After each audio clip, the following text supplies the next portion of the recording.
Hey everyone, I'm David and welcome to OcTalk, the series where we talk about ocarinas and other music stuff. If you've ever shopped around for ocarinas, there's no doubt that you've seen many shapes and sizes, but you also probably noticed that each size or key has a specific name. Alto C, Soprano G, Do 1, Sol 4, G2, C3. It can be very confusing, especially when you're trying to compare 2 or 3 ocarinas from different makers. So in this video, we're going to discuss the 3 main classification or naming systems for ocarinas around the world, where they came from, and how each one relates to one another. It's important to note that the ocarina began as a folk instrument, and to this day it still mostly is. Literally anyone can go and buy a slab of clay, lock his or herself in a bedroom, and just start making ocarinas, which is pretty awesome and is actually how the ocarina got started. But because of its folk roots, the ocarina has always faced 2 major problems, the first one being that not every ocarina maker knows how to make a musical instrument. Most makers start off as artisans who initially work with clay and at best just dabble in music, so they're not really sure how to tune a musical instrument or make it into specific keys. And this has led to the second major problem, being that since there's never been a set standard for keys and tunings within the ocarina community, it's never been fully accepted by musicians in the classical community because of all the confusion. Thankfully, there are several classification systems in place thanks to ocarina makers who have strived to make concert quality instruments. And to introduce this first one, we must first talk about the legend of the 7 ocarinas. Okay, it's not really a legend, it's just history. Back in the 1850s, when the ocarina was first developed by the Italian musician and craftsman Giuseppe Donati, he was encouraged by his musician friends to make ocarinas in multiple keys. And over the span of 10 years, he not only developed a collection of ocarinas in multiple tunings, but also the idea of the ocarina ensemble, which is still continued to this day. The ocarina ensemble consists of 7 ocarinas, each of a different size and key, with a number signifying its placement within the ensemble, 1 being the highest pitch, and 7 being the lowest.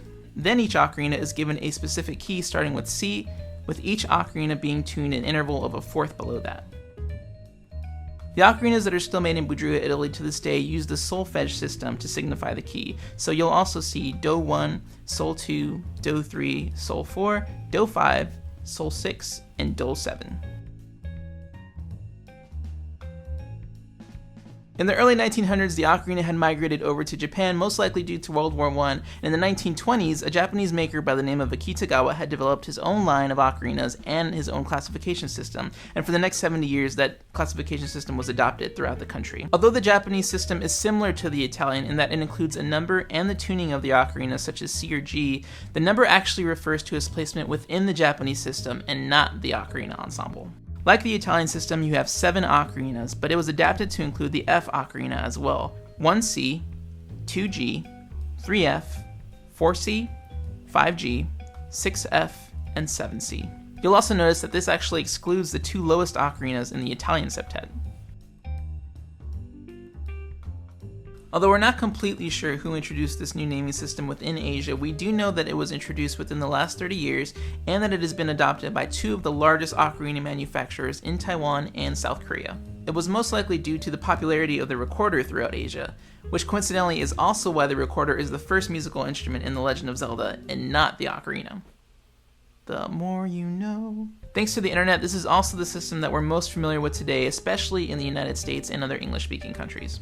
From highest to lowest, we have the Soprano C, Soprano G, Soprano F, Alto C, Alto G, Alto F, Bass C, Bass G, and Contrabass C. What's great about this system is that it allows us to combine the traditional ranges from the Italian system along with the new tunings from the Japanese system by eliminating the numbers altogether.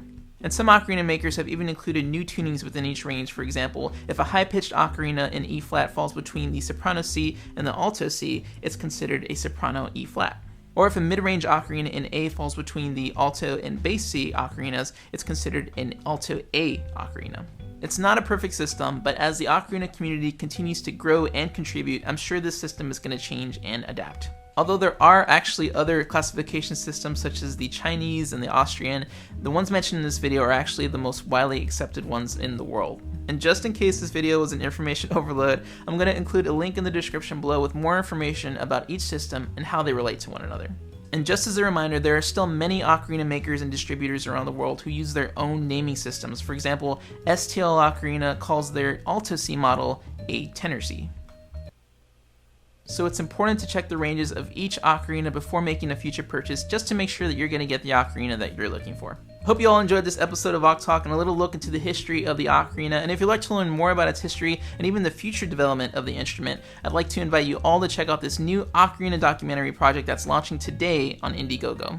This Ocarina documentary, or Occumentary, is being produced by a production team from Italy along with my friend and leader of the Ocarina Budrio group, Fabio Galliani, in a search for 7 of the best ocarina players around the world. And they're going to be visiting several continents to find out more about the ocarina's history and development, maybe get a little bit more into the naming system stuff that we've been talking about today. And it will only be possible if everyone, especially my ocarina friends out there, can contribute to this project. To learn more about this project, please visit bit.ly/ocarinafilm or visit the links in the description below.